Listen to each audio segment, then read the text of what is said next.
There's something about the moon. It fascinates us, it haunts us, and now it's calling us back.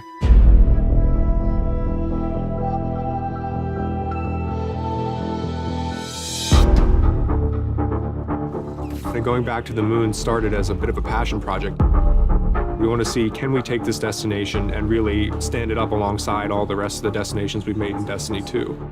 So how can we bring back the moon with a twist? Make every player realize that it's a moon, but with something new on it.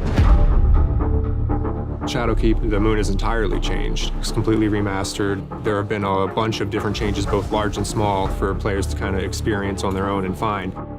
We have about double the amount of space. There's more than twice as many places you can go. You've been here before, but it's not the same.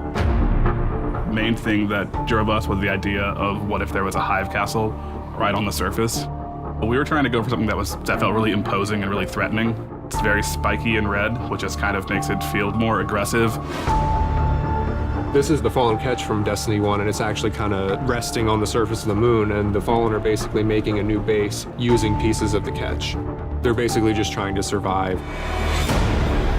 There's a bunch of new lost sectors in the destination. This is one of the spaces in Destiny 1. You couldn't really go inside of it, but in Destiny 2, we kind of let you get deeper into these structures on the moon. It's meant to feel like you don't really know what you're going to find. You're not really sure how to traverse this land. On the art side, it's got a completely rebuilt skybox. Every space has top to bottom new lighting. This is actually the first space that we relit. In D1, so the lighting is a little bit more clean cut. We went with a lot more saturated colors in some spaces, but in D2 we were trying to give this feeling of desaturation and general spookiness. We wanted it to feel a little bit more mysterious. We wanted it to feel a little bit of that what's in the shadows.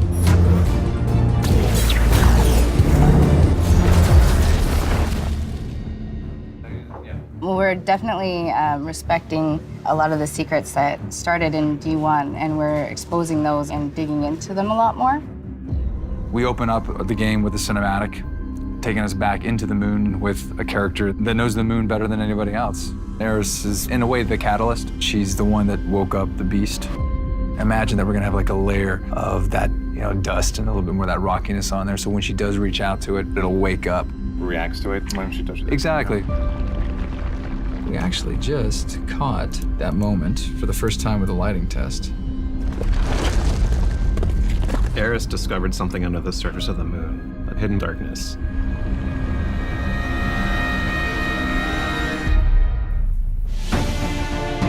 There's so much we don't know about the moon. I think a lot of this release is about mystery. One of the things we really liked about the moon in Destiny 1 was that it brought in this element of spacefaring and the height of humanity, right? The height of where we landed as humans before the collapse. So there's a lot of stories that we're telling about the history of humanity here. The people that built the accelerator, the people that built all these structures on the moon, like what happened to them, where did they go? We have a liftoff on Apollo 11. One small step for man.